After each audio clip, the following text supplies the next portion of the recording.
call of industry sounds good morning to America's manpower.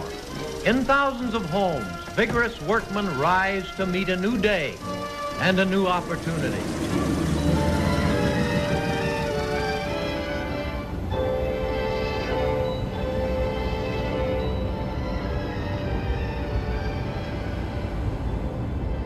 J'ai 44 ans, je suis né et j'ai grandi ici, à Flint, dans le Michigan. Je suis de la 3e génération d'ouvriers de General Motors. Je suis électricien et j'ai été président du local 651 du syndicat UAW pendant 6 ans. Je suis marié, j'ai 4 enfants.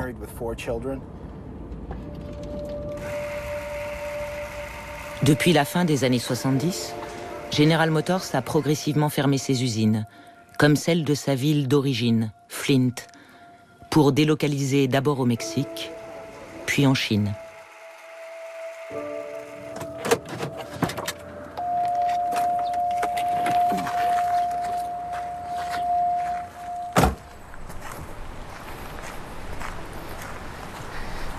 C'est le site industriel de Dort, qui comptait 10 000 employés.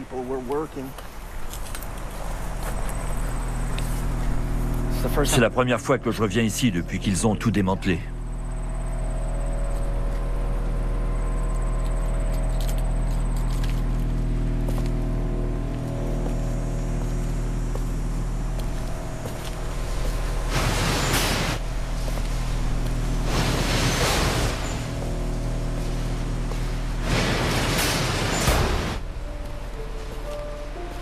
La tornade économique qui a déraciné les usines General Motors de Flint et entraîné la perte de dizaines de milliers d'emplois est bien une décision politique. Un prix inévitable à payer si l'on en croit la loi d'un libre marché mondialisé. Un marché défini au cours du 19e siècle par 2 amis, David Ricardo et Thomas Malthus. Voici comment les intérêts politiques et économiques de nos contemporains ont contribué à créer un marché mondialisé au nom d'idées du 19e siècle.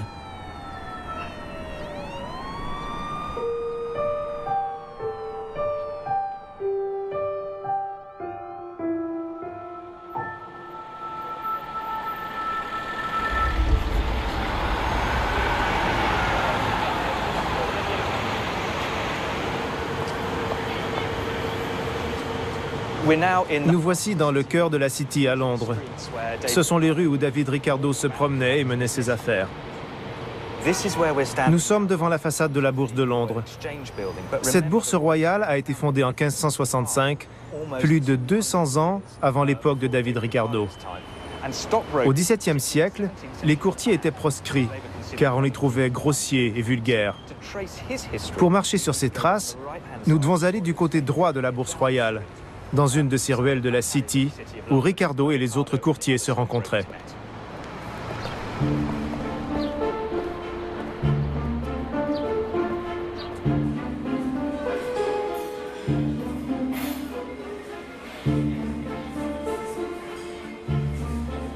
Ricardo est né et a été élevé en Angleterre. Sa véritable formation a démarré à 14 ans, lorsqu'il a commencé à travailler avec son père à la bourse.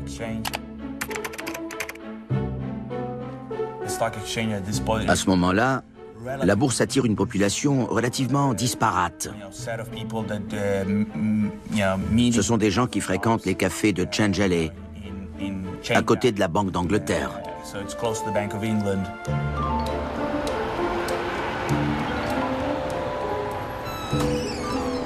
Le Jonathan's Coffee House se trouvait à cet endroit. Dans le dernier quart du XVIIe siècle, quelqu'un a gravé « Bourse des valeurs » au-dessus de la porte du Jonathan's Coffee House. Pour moi, la Bourse de Londres est vraiment née à ce moment-là.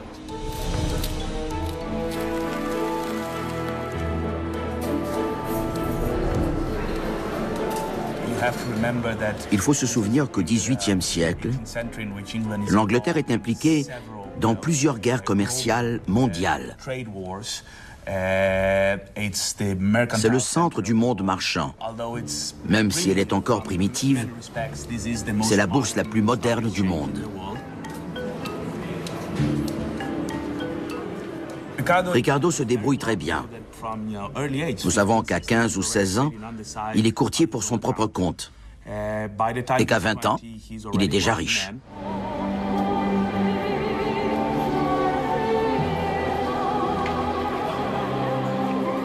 En 1796, il est très aisé. Il achète des propriétés et il séjourne à Basse.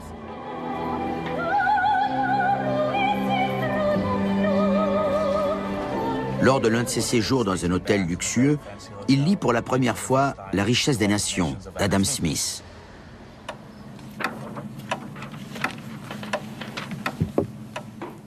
Le livre d'Adam Smith le pousse à réfléchir plus largement à l'économie politique.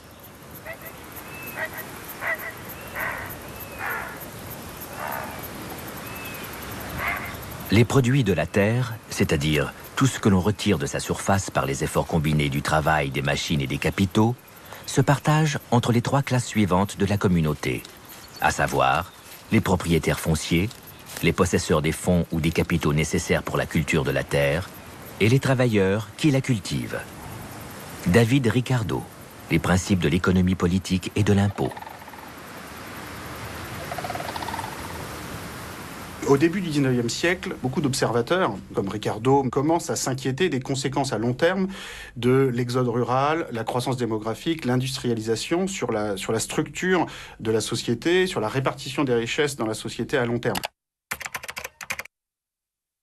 Chez Ricardo, ça prend la forme suivante, c'est vraiment l'idée que le prix de la terre agricole, à long terme, pourrait absorber une part de plus en plus forte de toutes les richesses. Donc c'est vraiment l'idée que les propriétaires fonciers, si on ne fait rien, vont finir infiniment riches.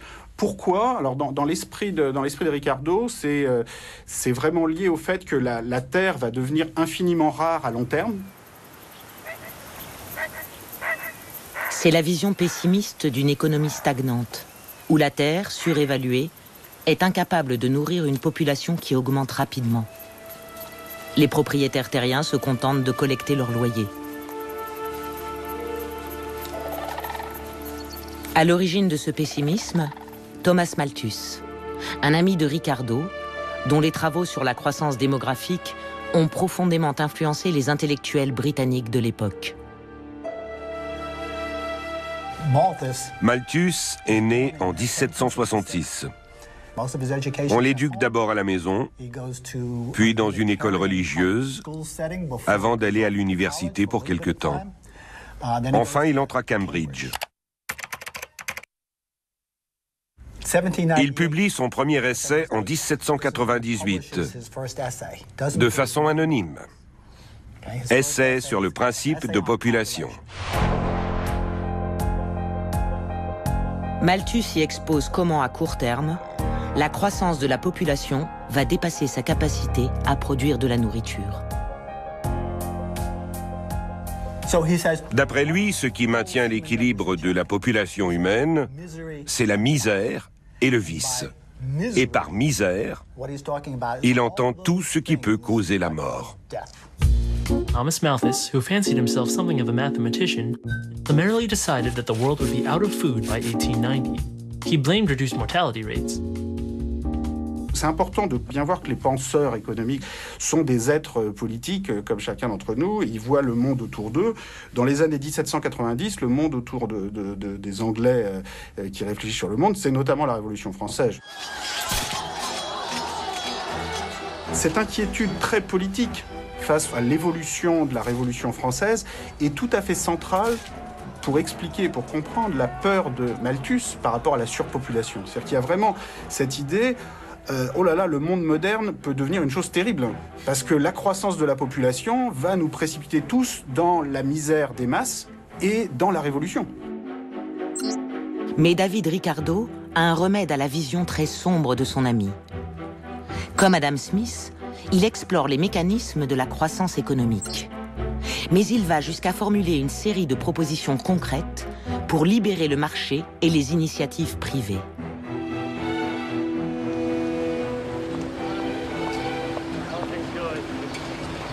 Au XXIe siècle, c'est l'Organisation mondiale du commerce qui adapte et applique les idées de David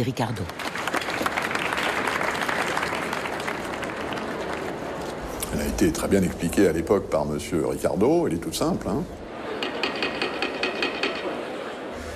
C'est que si vous faites quelque chose mieux que moi, et si je fais quelque chose mieux que vous, alors nous avons tous les deux intérêt à ouvrir notre échange. Je vais bénéficier de votre savoir-faire, vous allez bénéficier de mon savoir-faire. Ça, c'est ce que dit Ricardo, en gros. 60-second adventures in economics. Fear of foreign competition once led countries to try and produce everything they needed and impose heavy taxes to keep out foreign goods. However, economist David Ricardo showed that international trade could actually make everyone better off, bringing in one of the first great economic models. Ricardo donne même un nom à sa théorie du libre-échange, l'avantage comparatif. La théorie est née d'un débat houleux à l'époque sur la réduction des taxes à l'importation du blé.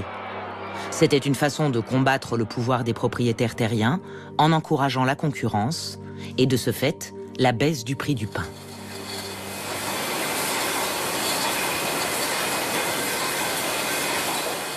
Ricardo fait remarquer, imaginez que l'Angleterre et le Portugal produisent chacun deux biens, du drap et du vin. Vous voyez, vous fabriquez deux produits et moi aussi. Je suis meilleur pour produire du drap et vous êtes meilleur pour faire le vin. Pourquoi devrais-je produire les deux quand je peux me spécialiser, obtenir un avantage comparatif, mon avantage particulier à produire du drap et produire plus de drap afin de produire plus, plutôt que de me diversifier. Et vous, qui êtes meilleur en production de vin, vous vous spécialisez dans le vin et vous serez meilleur. By specializing, they can then export these surpluses to each other and both end up better off. This is the principle of comparative advantage. Il y avait des hypothèses extrêmement particulières. Il y avait plein emploi, tous les pays avaient accès à la même technologie. Donc il y avait, comme les magiciens, si vous voulez, il y avait un truc. On a oublié le truc et on a vendu comme universelle la loi que tous les pays ont intérêt à utiliser. Et alors, à une époque où il y a quelques cyniques, on a utilisé de façon rhétorique ce résultat théorique pour forcer les marchés.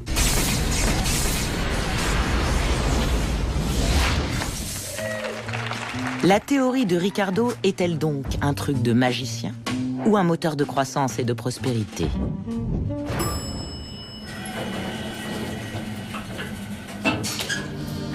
Le commerce extérieur est très avantageux pour un pays, puisqu'il augmente le nombre et la variété des objets auxquels on peut employer son revenu, et qu'en répandant avec abondance les denrées à bon marché, il encourage les économies et favorise l'accumulation des capitaux.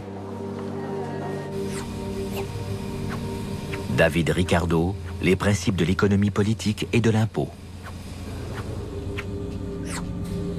Monsieur Ricardo avait imaginé son système, mais dans un monde dans lequel la distance était encore un facteur de viscosité de l'échange international. On était loin, les transports étaient coûteux.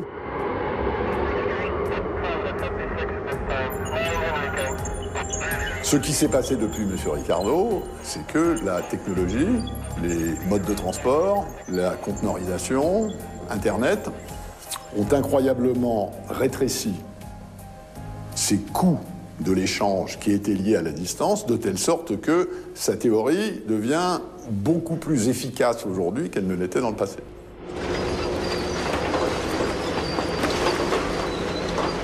Notre enquête sur sa théorie originale et sa mise en pratique au XXIe siècle commence à Flint.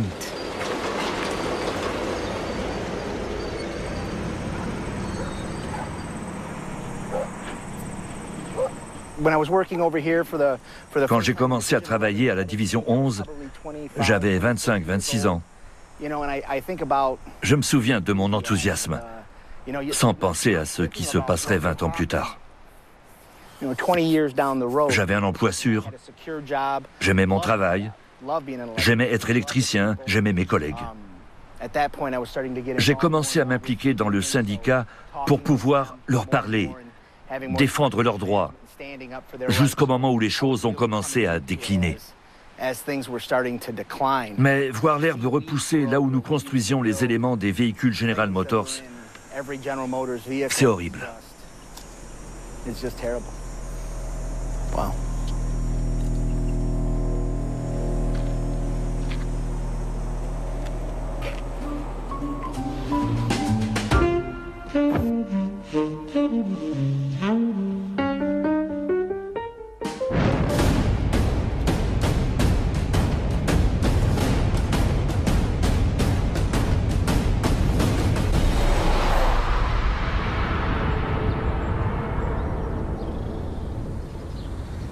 Si la magie n'a pas opéré à Flint, peut-être aurait-elle pu fonctionner au Mexique, la nouvelle patrie de General Motors? Les États-Unis sont un pays riche en capital. Le Mexique est un pays riche en main-d'œuvre. Si nous nous réunissons, nous sommes très complémentaires. C'est ce que nous avons constaté.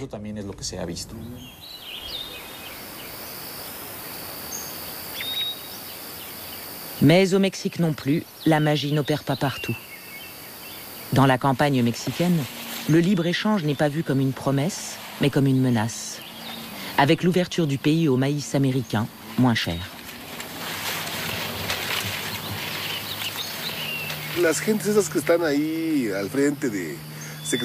Tous ces décideurs et ces ministres qui instaurent les politiques agricoles, ils ne se mettent pas à notre place. Par exemple, le traité de libre-échange ne nous effraie pas en soi, mais je pense que nous, en tant qu'agriculteurs et paysans, nous faisons face à un système inégal. Les producteurs des États-Unis obtiennent beaucoup de soutien et de subventions. Nous, on n'a droit qu'à la subvention pro campo, correspondant à 1100 ou 1200 pesos par hectare.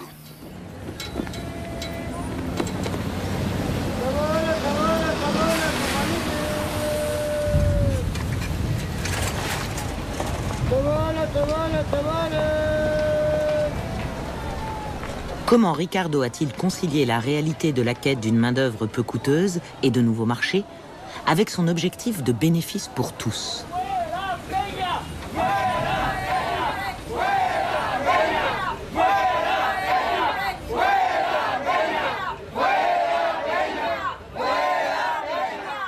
Il y a deux clauses importantes dans le livre de Ricardo. Tous ceux qui perdent leur emploi dans la production de draps au Portugal doivent obtenir un emploi dans la production de vin. Et en Angleterre, tous ceux qui avaient un travail dans la production de vin devaient obtenir un travail dans la production de draps. Il y avait l'hypothèse intrinsèque que les gens pouvaient trouver un emploi.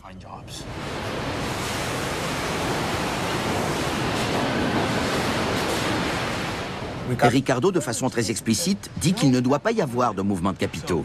Partons du principe que le capitaliste qui produit du drap, parce qu'il est doué pour ça, parce qu'il a la technologie, ne va pas avoir cette idée.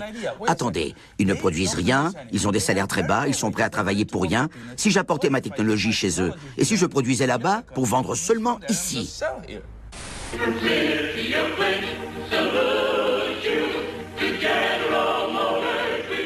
Les raisons pour lesquelles General Motors a quitté Flint n'avaient rien à voir avec le libre-échange ou David Ricardo, mais bien avec la recherche d'une main-d'œuvre meilleur marché.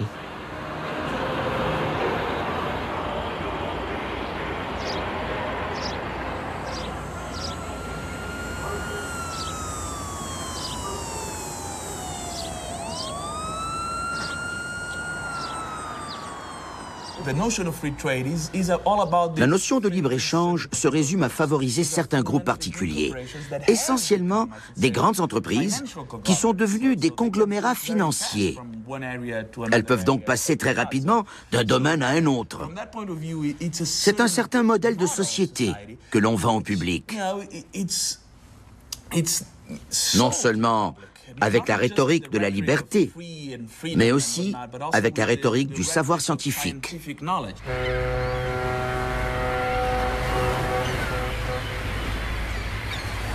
Que retenir de l'histoire du libre-échange, au-delà de la rhétorique scientifique et du vernis de l'avantage comparatif créé par Ricardo? Le libre marché mondial a été créé par l'impérialisme, par des canonnières, par des canons britanniques. Sans ces bateaux, sans les canons et la colonisation, la Grande-Bretagne n'aurait pas pu créer des marchés pour ses propres produits.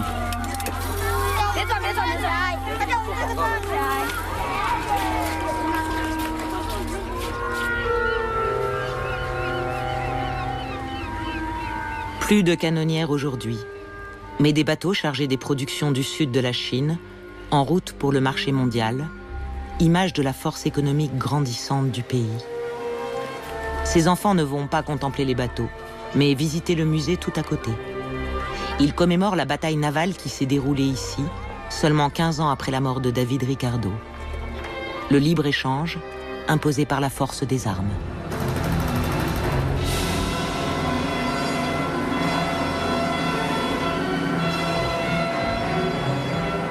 Ce fut la guerre de l'opium. Et le gouvernement chinois a fait réaliser un film pour commémorer cet épisode.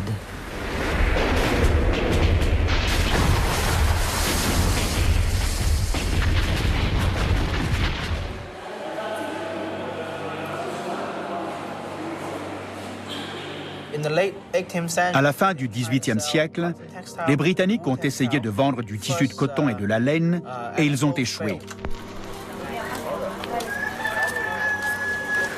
Tout d'abord, le climat de la Chine est relativement chaud pour la laine, et pour ce qui est du coton, la Chine a une industrie textile plus avancée. La seule façon pour l'Angleterre d'équilibrer les échanges avec la Chine était de passer par les armes et les bateaux et la vente d'opium.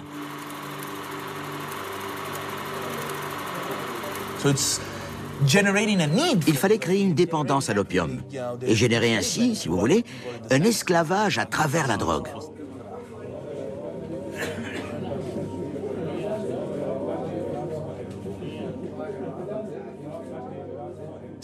C'est ça la façon dont le libre-échange s'est développé.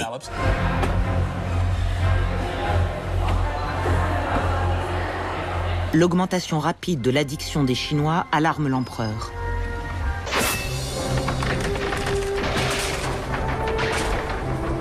Il charge alors le général Lin Zexu de détruire l'opium existant, d'en interdire la vente et d'arrêter les marchands. La balle était maintenant dans le camp de la reine Victoria. If I were in Lin Zexu's position, I would also burn all the opium. But now it's not the opium issue, nor the issue of the lives and properties of a few merchants. If all nations follow China's example and reject free trade, the British Empire will no longer exist within a year. This is the reason for us to use force.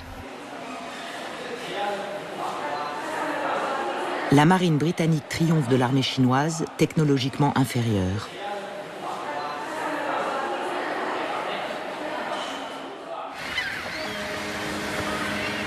La Chine est contrainte d'ouvrir plus de comptoirs pour les marchands étrangers et doit céder l'île de Hong Kong à l'Empire britannique.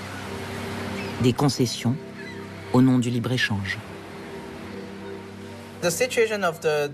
La création d'un libre marché mondial impérialiste par les armes, par les canons, est très semblable à la mondialisation que nous constatons depuis 20 ou 30 ans et qui n'est évidemment pas une histoire ordinaire. Tout le monde meurt d'envie d'accéder au libre marché mondial pour exploiter l'avantage comparatif et profiter du libre marché. Mais si vous regardez l'émergence réelle du libre marché mondial des 20 ou 30 dernières années, ce n'est pas ainsi que ça se passe.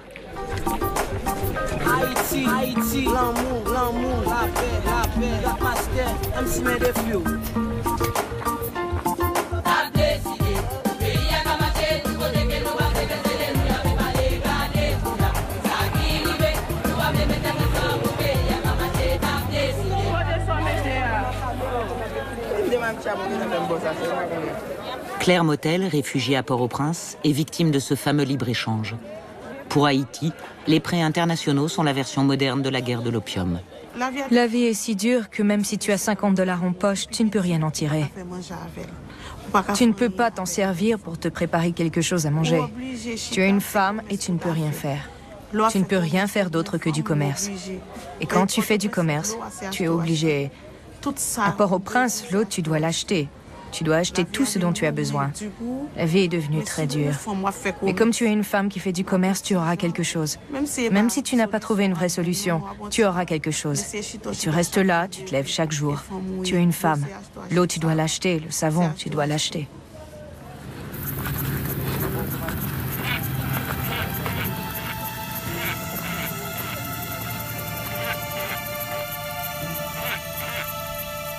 Claire cultivait du riz ici, dans la région d'Artibonite. Mais elle a été contrainte d'abandonner sa terre.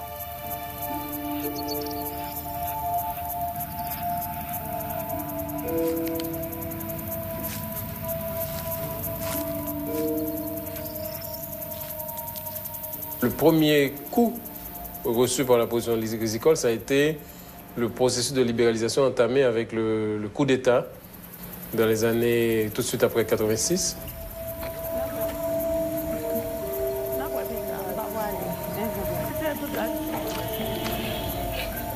On a eu une invasion du marché national par une énorme quantité de riz à très bon marché, avec des différences énormes par rapport au prix du riz national. Ça aussi a conduit à un appauvrissement rapide des producteurs paysans qui aujourd'hui sont dans la misère. Ils sont obligés d'émigrer vers Port-au-Prince, vers la ville, pour chercher du travail qu'ils ne trouvent pas d'ailleurs. C'est Washington qui a demandé l'ouverture du marché à de nombreux pays en développement, dont Haïti. C'était la condition pour obtenir un prêt du FMI, le Fonds monétaire international, une organisation créée après la Seconde Guerre mondiale, entre autres pour promouvoir le libre-échange comme facteur de croissance, ainsi que le professeur Ricardo.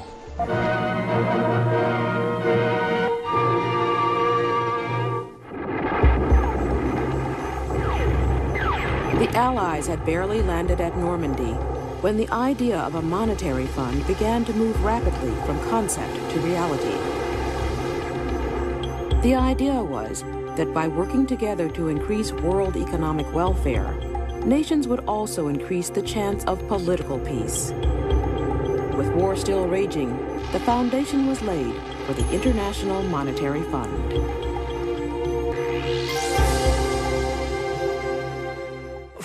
À partir des années 50 et surtout 60, de nombreux pays sont devenus indépendants. Ces pays que nous appelons aujourd'hui les pays en voie de développement, où les marchés émergents ont commencé à avoir des perspectives de croissance importantes. Ils ont voulu emprunter pour financer les investissements dont ils avaient besoin. Et c'est là que les ennuis ont commencé. When countries face economic crises or want to prevent them, they can turn to the IMF for advice and loans to help put out their fire and restore stability. Any member of the IMF, be it rich, middle income, or poor, can ring the bell to ask for a loan. These loans come in various shapes and sizes. They're cheaper than other sources and are tailored to specific needs. Ils viennent et disent « Nous allons vous donner des crédits relais. Nous allons vous aider à restructurer votre dette, mais il y aura des conditions. » Et les conditions sont celles de l'idéologie extrême du libre marché et l'ouverture du pays au pillage pur et simple par les firmes internationales. Look, don't give me a hard luck story. I hear them every day. And quite frankly, they bore me. The facts are simple. In 1973, this bank gave you a loan, and you still haven't paid it back. Si ces pays se sont attirés des ennuis et ne peuvent pas rembourser leurs créanciers extérieurs, doit-on les laisser tomber, comme on l'a fait entre les deux guerres ? Ou doit-on faire intervenir un organisme plus multinational, basé sur des règles, pour permettre la renégociation de leurs dettes et les aider à s'orienter dans une voie plus durable? Times are tough, and we're all having to clamp down. And don't look at me like that. This is a bank, not a charity.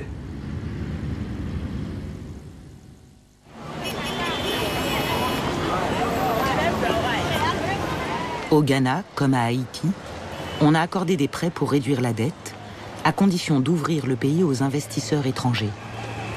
Le programme avait même son propre nom, Programme d'ajustement structurel. Ce marché vous montre le chômage de masse qui existe au Ghana. Vous pouvez le voir partout dans la rue. Les gens vendent des biens et des services. C'est le marché noir non réglementé.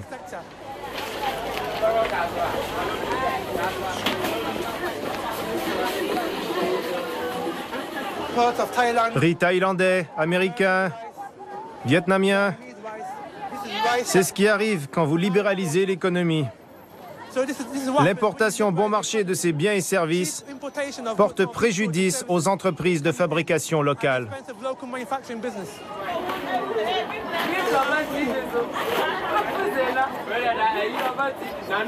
On a eu, il y a une vingtaine d'années, des critiques contre la mondialisation. Leur argument principal était ce système n'est pas bon pour les pays en développement. Parce que ouvrir la concurrence entre des pays pauvres et des pays riches, entre des pays faibles et des pays puissants, c'est le pot de terre contre le pot de fer. Le pot de terre sera toujours perdant. Ce mécanisme supposé vertueux chez les économistes où un pays possède un autre pays et investit son capital dans un autre pays, ça n'a pas du tout marché. Parce que, en fait, être possédé par un autre pays, c'est pas forcément un gage de développement humain, social et politique réussi.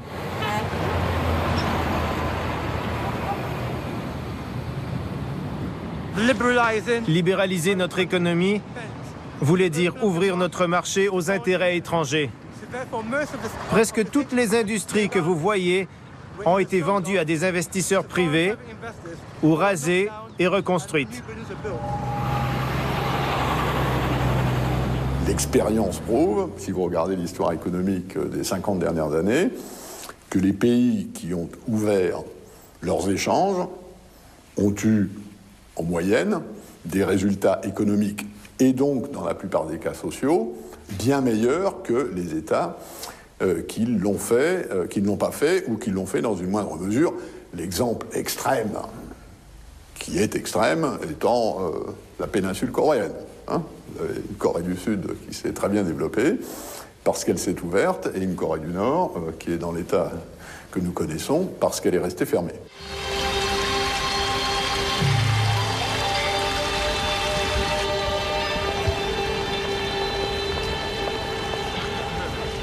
On le voit notamment, les pays asiatiques, d'abord le Japon, puis la Corée, Taïwan, aujourd'hui la Chine, qui rattrapent le niveau de production des pays occidentaux, c'est essentiellement par un rattrapage du niveau de productivité, de technologie. Alors que c'est pas du tout parce que les pays occidentaux se seraient mis à investir massivement au Japon et en Chine. C'est exactement le contraire.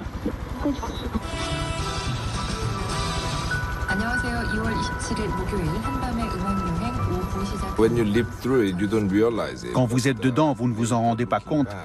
Mais avec le recul, je sais que j'ai vécu l'une des transformations sociales et économiques les plus rapides de l'histoire.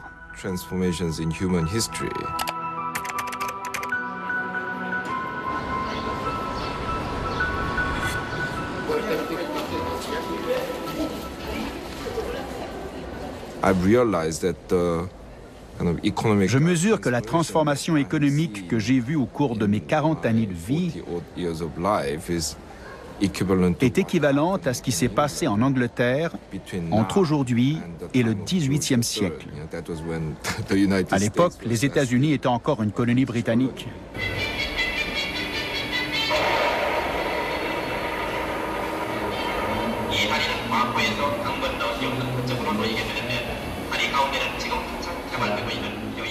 Cette transformation s'est faite par le biais de ce qu'on appelle la protection des industries naissantes.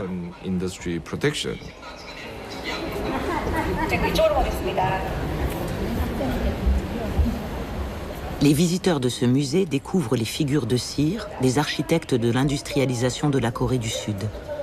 Tous des militaires. Ils ont bâti la première aciérie du pays, clé de son industrialisation.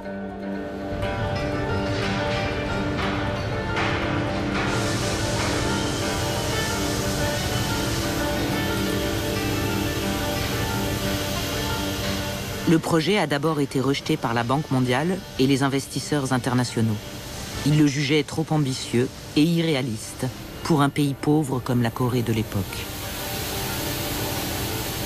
Pourtant, le pays a trouvé un financement alternatif et on a mis un général à la tête de la société, propriété de l'État. Aujourd'hui, POSCO est une des 3 plus grandes aciéries du monde.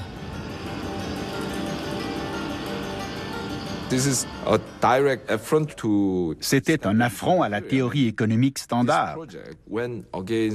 Ce projet allait à l'encontre de toute doctrine connue dans les normes économiques.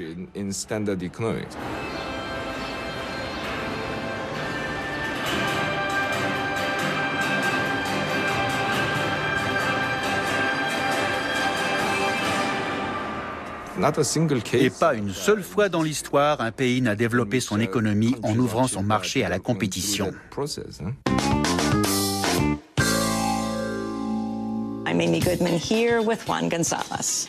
Well, as people around the world continue to protest the soaring prices of basic food items, the World Food Programme has described the crisis as a silent tsunami. Dans un rapport, les Nations Unies accusent les prétendus programmes de libéralisation d'avoir ruiné la production agricole. Non seulement les pays en développement ne se sont pas industrialisés, mais ils ont perdu leur capacité à nourrir leur peuple. Nowhere is this perhaps more clear than in the case of Haiti. 30 years ago, Haiti had all the rice it needed. Then in 1986, Haiti turned to the IMF for a loan. Now, after cutting tariff protections on local rice, Haiti imports most of its rice from the United States, which in turn remains heavily subsidized. Since 1981, the United States has followed a policy that we rich countries that produce a lot of food should sell it to poor countries and relieve them of the burden of producing their own food. So thank goodness they can leap directly into the industrial era. It has not worked. It's maybe been good for some of my farmers in Arkansas, but it has not worked. It was a mistake. It was a mistake that I was a party to. I am not pointing the finger at anybody. I did that. I have to live every day with the consequences of the lost capacity to produce a rice crop in Haiti to feed those people.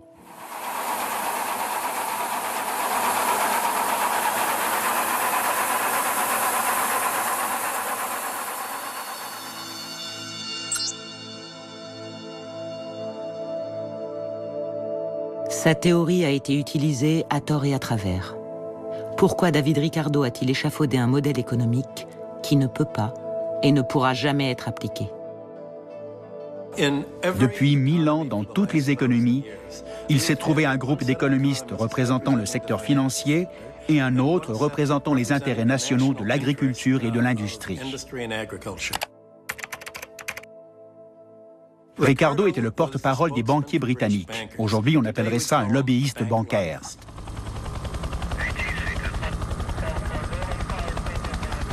Il avait le problème suivant. À son époque, les gens critiquaient le fait que les 3/4 du budget de la Grande-Bretagne, après les guerres napoléoniennes, servaient à payer des intérêts aux détenteurs d'obligations. Les gens débattaient des emprunts étrangers. Donc, Ricardo avait la même vision que les économistes post-classiques. Il disait « Ne regardons pas du tout la dette. Je vais créer une vue de l'économie comme si toute l'économie fonctionnait sur le troc sans dette. Tout comme s'il n'y avait pas d'argent et que l'argent n'était qu'un voile. » C'est vrai qu'il a les intérêts de sa classe, qui sont plutôt les intérêts d'un agent de change, d'un financier. Je pense quand même que par moment, il défend ses intérêts, mais par moments, comme chacun d'entre nous, il essaye aussi de raisonner d'un strict point de vue désintéressé et d'un point de vue logique.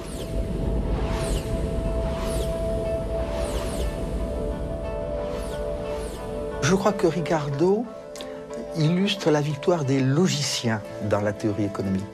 Et en un sens, Ricardo est le fondateur de la mathématisation contemporaine.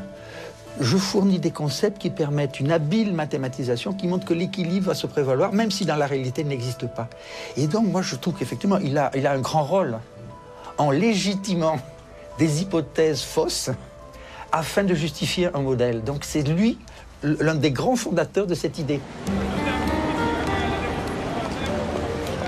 Le combat de David Ricardo pour la prétendue liberté du travail a rendu les effets du libre-échange encore plus dramatiques. Jusqu'à la fin du 19e siècle, les travailleurs ne peuvent pas aller de ville en ville pour chercher à s'employer. David Ricardo veut changer tout ça. Il est rejoint dans son combat par son ami Thomas Robert Malthus.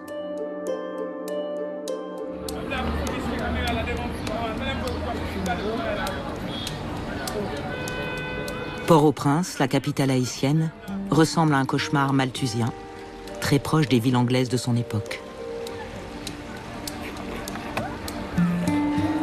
Un paysan anglais dans la misère recevait au moins l'aide de sa paroisse. Malthus s'élève contre cette assistance. Pour lui, ça laisse aux gens qui ne peuvent pas subvenir à leurs besoins la possibilité de se marier et d'avoir des enfants. Et cela leur enlève toute motivation à travailler.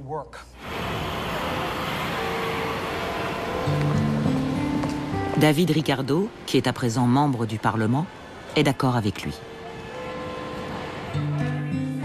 Il demande au Parlement que les salaires, comme tous les autres contrats, soient laissés à la concurrence libre et loyale du marché et qu'ils ne soient jamais contrôlés par le législateur. En d'autres termes, l'aide aux pauvres nuit aux lois du marché.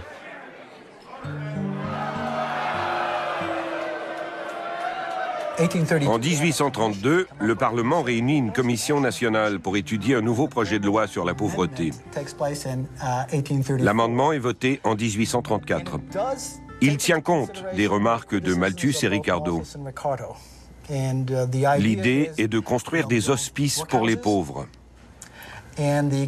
Dans ces hospices, les conditions de vie devaient être encore pires que pour les plus pauvres à l'extérieur de ces hospices.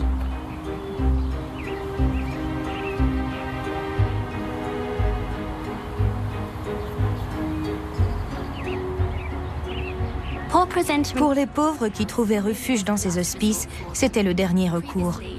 Avant 1834 et les lois sur la pauvreté, les gens dans le besoin trouvaient du soutien à l'extérieur et chez eux. Après cela, ils ont été contraints de s'installer à l'hospice et de travailler pour gagner leur vie. Stand still. Hearken to what I have to tell you. First off, you've all got an order of admittance, I trust. And any rabble you've brought with you will be taken away. Then you'll be stripped and washed. Once you're clean, you'll be given your workhouse uniform. It is not your property.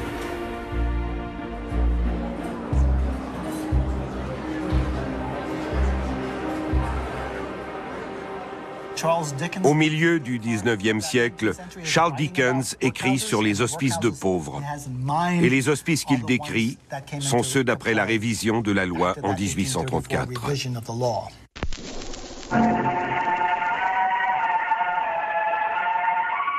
Gentlemen, it is my considered opinion that our charity is being presumed upon. Hear, hear. Les conséquences sont lourdes. Et au niveau du travail, la société britannique est déjà devenue une vraie société de marché. Le travail est libéré, comme la terre et le capital. Les travailleurs doivent trouver du travail. C'est le marché qui détermine leur salaire. Ils peuvent se déplacer. Il n'y a plus aucune aide de l'État. Et voilà, une véritable société de marché capitaliste. Et dans un sens, Malthus et Ricardo y sont pour beaucoup. Inutile d'imaginer ce qu'a été l'impact de la libération de la main-d'œuvre dans la société anglaise du XIXe siècle. Il suffit d'observer la Chine aujourd'hui. La Chine, au cours des 30-40 dernières années. Pensez qu'il y a 30 ans, la grande majorité de la population était rurale. C'était essentiellement des paysans. Où ont-ils trouvé, en 20 ou 25 ans, cette immense main-d'œuvre qu'on trouve maintenant dans toutes les villes côtières du sud de la Chine?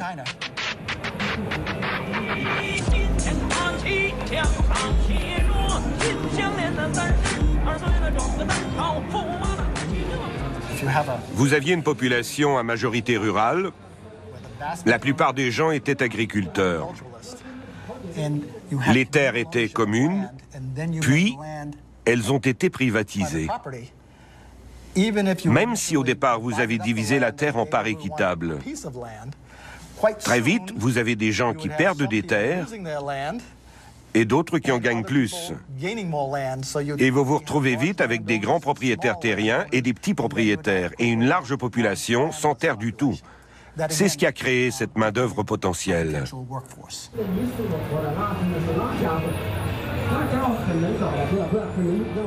Une main-d'œuvre qui, grâce à David Ricardo et Thomas Malthus, est désormais libre de se déplacer pour rechercher du travail, prête à se vendre sur un marché mondialisé. Ils ont quitté leur village et inondé les villes. Ils sont passés de l'état de paysans d'un milieu rural très traditionnel à celui d'ouvriers dans un système capitaliste mondial.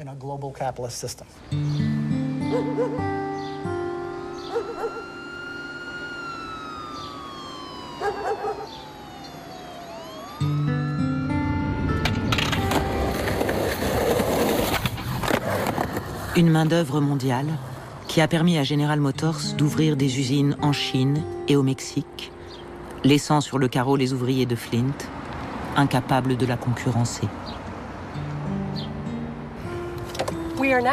Nous arrivons dans le quartier où je vivais dans les années 80, lorsque j'ai commencé à pratiquer le droit ici à Flint.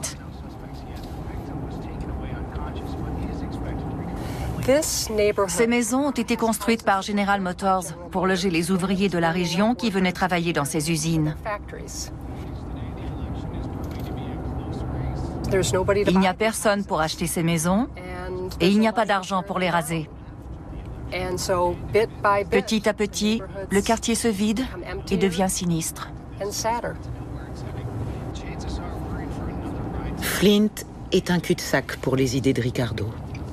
Premièrement, General Motors a quitté la ville pour trouver de la main-d'œuvre moins chère, tordant le cou à la notion de libre-échange de Ricardo. Deuxièmement, dans une version actuelle du débat initié par Malthus avec les lois sur la pauvreté, l'État du Michigan a commencé à suspendre certaines aides accordées aux plus démunis. On Wednesday, the Republican-controlled Senate passed a House bill that puts a 48-month cap on state welfare benefits.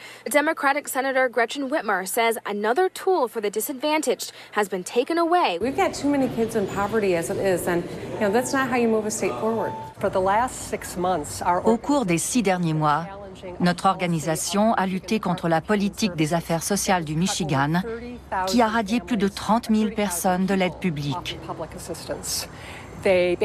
En fait, on se focalise non pas sur qui on peut aider, ni sur ce que ça coûte de sortir les gens de la misère, mais sur l'argent qu'on va économiser et les moyens d'empêcher les autres de les aider. Without the help of the state, my kids would be going hungry. And I'm not even going to allow that. Les questions soulevées par Malthus et Ricardo lors des lois sur les pauvres sont toujours d'actualité.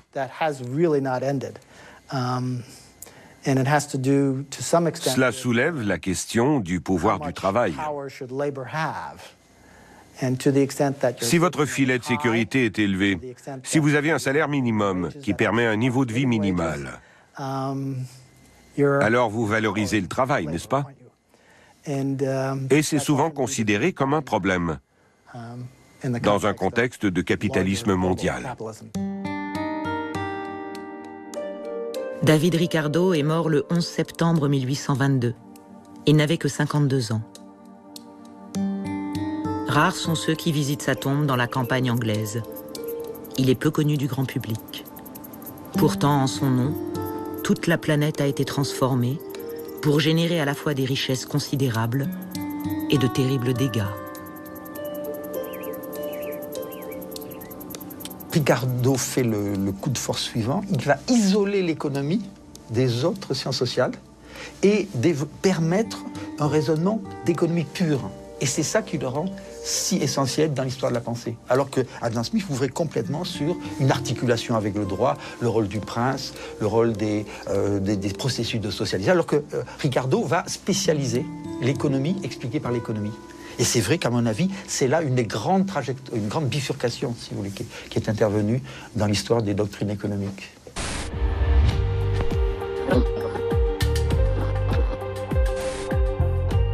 David Ricardo et Thomas Malthus ont participé à la restructuration de la société selon la logique du marché. Mais la société va vite se révolter, faisant entendre une nouvelle voix et une nouvelle vision de la logique du capital.